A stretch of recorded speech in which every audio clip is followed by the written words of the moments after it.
Vous vous trouvez ici devant l'activité des 4 bâtonnets. Alors, c'est une activité qui va amener votre enfant à exercer son regard sur l'organisation spatiale d'éléments qui vont former une lettre, un motif ou un dessin. Pour mettre en place ce jeu, il vous faudra 4 bâtonnets, donc vous pouvez prendre des pics en bois ou des branchages ou des allumettes sur lesquelles vous aurez enlevé l'extrémité comportant du soufre.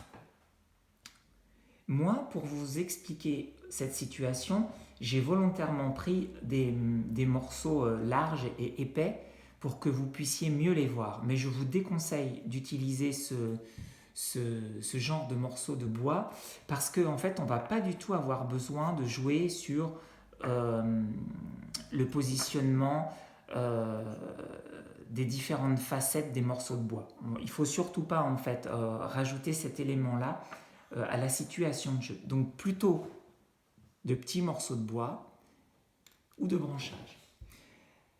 Il vous en faudra 4 pour vous et 4 pour votre enfant. Et puis, en plus de ces 8 morceaux, il vous faudra quelque chose pour cacher un modèle au cours du jeu. Comme je le disais tout à l'heure, cette activité, elle va permettre à votre enfant de découvrir ce qui est pareil et ce qui est différent dans des agencements spatiaux et en les comparant. Donc, plusieurs petites situations de jeu que vous pouvez faire avec lui ou avec elle.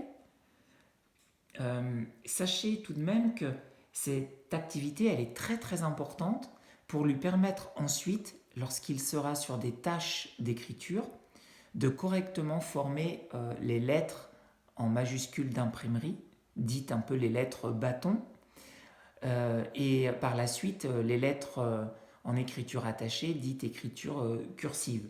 Parce que plus votre enfant est capable de percevoir finement la forme précise de ces lettres, plus il sera capable ensuite de les tracer.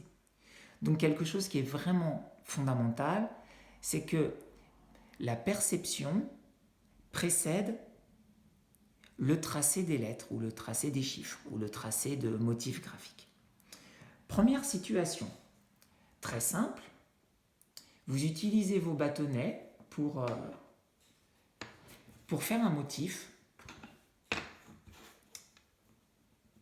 Par exemple, ici, je dessine un rectangle, je fabrique un rectangle, et à côté, vous en fabriquez un autre. Sauf que entre ces deux rectangles, par exemple, vous allez mettre une petite différence. Et donc, vous allez jouer au jeu de la différence ou de l'erreur. Et vous allez inviter en fait votre enfant à comparer les deux modèles et à essayer de trouver ce qui est différent. Et là, par exemple, ici, c'est une occasion pour lui faire découvrir qu'on peut regarder ce qui se touche et ce qui ne se touche pas. Et donc, sur ce modèle-ci, j'ai laissé un faible écart entre ce morceau et les autres. Et donc, c'est vraiment une occasion d'expliquer en situation à votre enfant ce que veut dire se toucher ou ne pas se toucher. Ou expliquer le mot contre un morceau de bois contre un autre morceau de bois. Ça peut être ceci. Mais par exemple, si on s'approche des lettres de l'alphabet, donc là, c'est pas tout à fait un E parce qu'il faudrait que ce morceau soit beaucoup plus court pour que ça soit un E. Et bien, à côté, par exemple, si je reste sur se touche et ne se touche pas, je vais peut-être faire exprès ici de laisser un espace. Ou au contraire, l'espace, je vais le laisser ici. Donc, les différences peuvent porter sur se touche ou se ne touche pas. Mais les différences peuvent aussi porter sur, par exemple, l'orientation des morceaux. Donc, on va avoir des morceaux verticaux.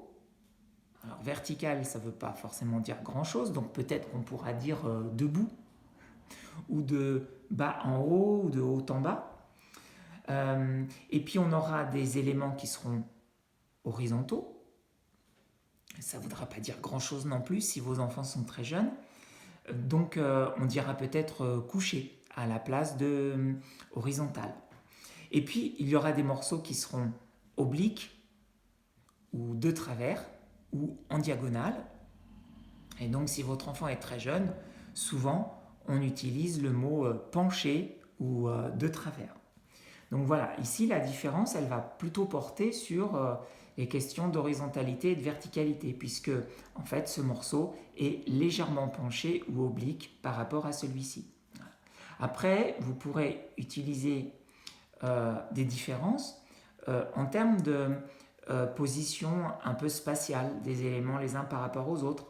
Donc par exemple, ici la différence, c'est que ce trait ou ce bâton est plutôt vers le haut de ma figure, alors qu'ici, ce bâton est au milieu de mon motif ou de ma figure.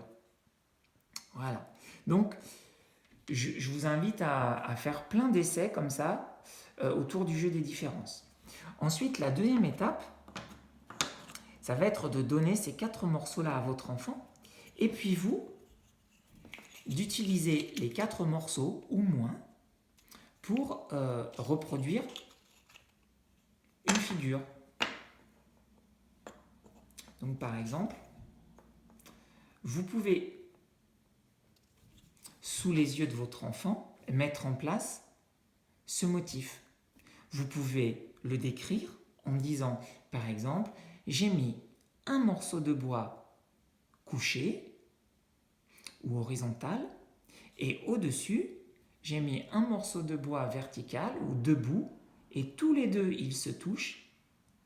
Et en dessous, j'ai mis un autre morceau de bois vertical ou debout, et tous les deux, ils se touchent.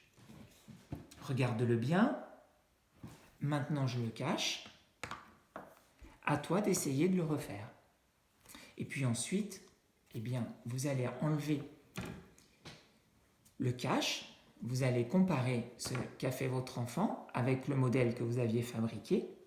Et puis, si jamais il y a une petite différence, tranquillement, vous allez la pointer pour l'aider à affiner son regard et puis effectuer un petit ajustement avec lui sur sa figure. Voilà. Donc ça, c'est la deuxième étape. Et puis la troisième étape, eh bien, vous pouvez un peu plus maintenant vous diriger vers quelques lettres de notre alphabet qui peuvent facilement se faire avec des bâtonnets. Donc vous allez éviter les lettres avec des courbes comme le O, comme le R, comme le S. On ne pourra pas ici les réaliser. Mais vous allez pouvoir sensibiliser votre enfant, par exemple, à quelque chose qui pourra ressembler au V. Donc vous allez faire par exemple cet agencement, le décrire, cacher, demander à votre enfant de le refaire, comparer, et puis ensuite, sur un petit bout de papier, vous pourrez tracer le V et lui dire que ce qu'on a fait, eh bien, c'est quelque chose qui ressemble au V.